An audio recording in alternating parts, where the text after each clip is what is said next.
In the Old Testament, there are references to a group of people known as the Anakim. These individuals were described as giants who lived in the land of Canaan before the Israelites arrived. According to the Bible, the Anakim were descendants of a person named Anak. Biblical references to the Anakim. In the book of Joshua, chapter 15, verse 13, it is stated, "Now to Caleb the son of Jephunneh he gave a portion among the children of Judah, according to the commandment of the Lord to Joshua, even the city of Arba, the father of Anak, which city is Hebron." This verse tells us that Anak was the father of the Anakim and that Hebron, also known as Kiryat Arba, was their territory. This city was located in the region of Judah, which was part of the land of Canaan. Many scholars believe that the Anakim were remnants of an older population in Palestine, possibly a Cushite tribe that came from Babel. The Anakim were notorious for their size and strength, and they frightened the Israelites when they first entered Canaan. The Israelite spies and the Anakim. When the Israelites were about to enter the Promised Land, God instructed them to send 12 spies to scout the territory. The spies returned with a report that included information about the Anakim living there. According to the Bible in Numbers 13:33, the spies said, "And there we saw the giants, the sons of Anak, which come of the giants. And we were in our own sight as grasshoppers, and so we were in their sight." This verse shows that the spies were greatly intimidated by the Anakim, comparing themselves to grasshoppers in the presence of these giants. Despite the fear expressed by the spies, Caleb, one of the spies who went to explore the land, believed that the Israelites could defeat the giants with God's help. Caleb, along with Joshua, encouraged the people to trust in God's promise and take the land. However, the other 11 spies spread negative information, which caused the people to doubt and complain. The Israelites' lack of faith and their rebellion against God resulted in a severe consequence. God decreed that the Israelites would wander in the desert for 40 years, and only Caleb and Joshua would live to enter the Promised Land. All other Israelites over the age of 20 would die in the wilderness, as stated in Numbers 14:29. "Your carcasses shall fall in this wilderness, and all that were numbered of you, according to your whole number, from 20 years old and upward, which have murmured against me." The Conquest of the Anakim. After 40 years of wandering and the death of Moses, the Israelites, led by Joshua, were ready to enter the Promised Land. By this time, the Anakim still lived in the land. Joshua and his army began their campaign to take possession of the territory. Despite the Anakim's formidable size and strength, Joshua's army was able to defeat them. This is confirmed in Joshua 11 verses 21 to 22.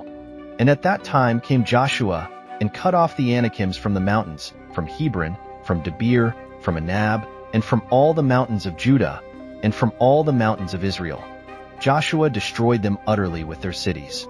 There was none of the Anakims left in the land of the children of Israel. Only in Gaza, in Gath, and in Ashdod there remained." Joshua's victory over the Anakim demonstrated that no matter how powerful the giants were, they could not withstand the power of God. The only Anakim left were those in the cities of Gaza, Gath, and Ashdod. Caleb's faithfulness. Caleb, who had been one of the faithful spies, remembered God's promise and his faithfulness. Even at the age of 85, Caleb was determined to drive out the Anakim from Hebron. This is recorded in Joshua 14 verses 10 to 12. "And now, behold, the Lord hath kept me alive, as he said, these 45 years, even since the Lord spake this word unto Moses, while the children of Israel wandered in the wilderness. And now, lo, I am this day 85 years old. As yet I am as strong this day as I was in the day that Moses sent me. As my strength was then, even so is my strength now, for war, both to go out and to come in. Now therefore give me this mountain, whereof the Lord spake in that day. For thou heardest in that day how the Anakims were there, and that the cities were great and fenced. If so be the Lord will be with me, then I shall be able to drive them out, as the Lord said." Some scholars debate the exact timeline of Caleb's conquest.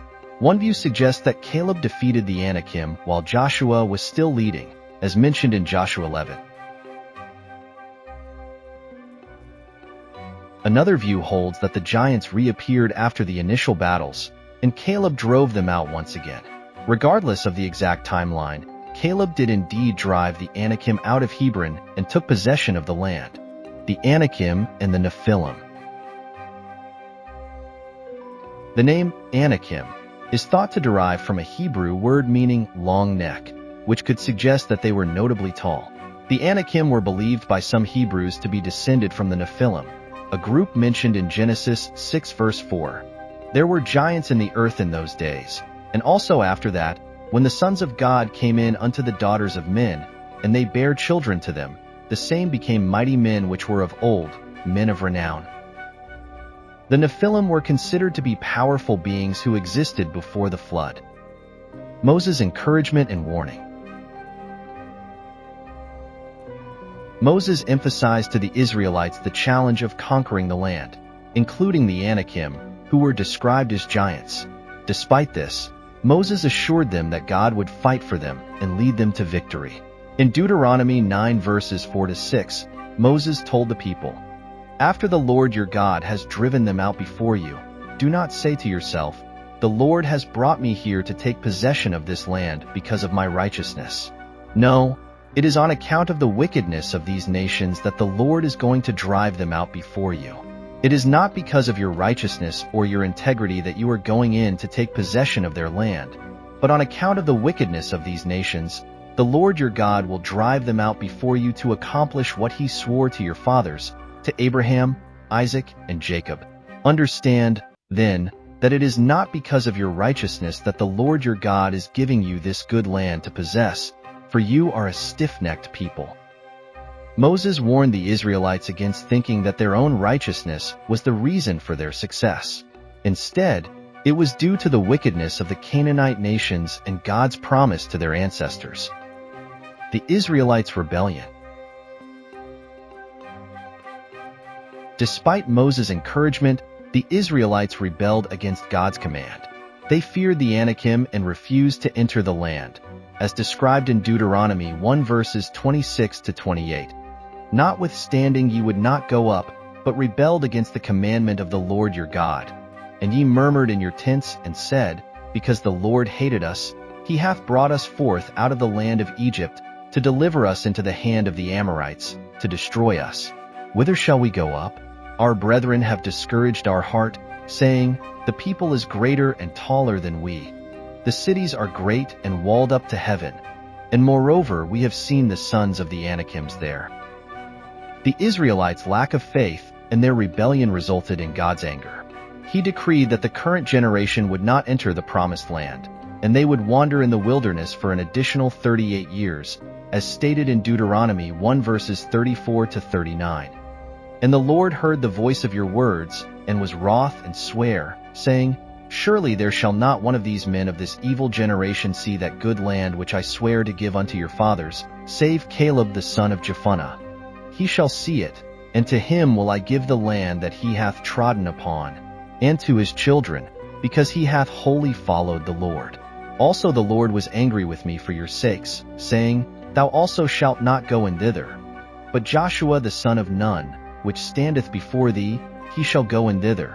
Encourage him. For he shall cause Israel to inherit it. Moreover your little ones, which he said should be a prey, and your children, which in that day had no knowledge between good and evil, they shall go in thither, and unto them will I give it, and they shall possess it." In summary, the Anakim were a formidable group of giants who lived in Canaan and caused fear among the Israelites.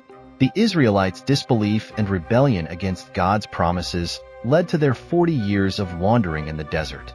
However, with faith and determination, Joshua and Caleb led the Israelites to victory over the Anakim, demonstrating that God's power and promises prevail against all obstacles. If you found this video enjoyable, please consider liking and sharing it. Additionally, subscribing to this channel will ensure that you receive more updates in the future.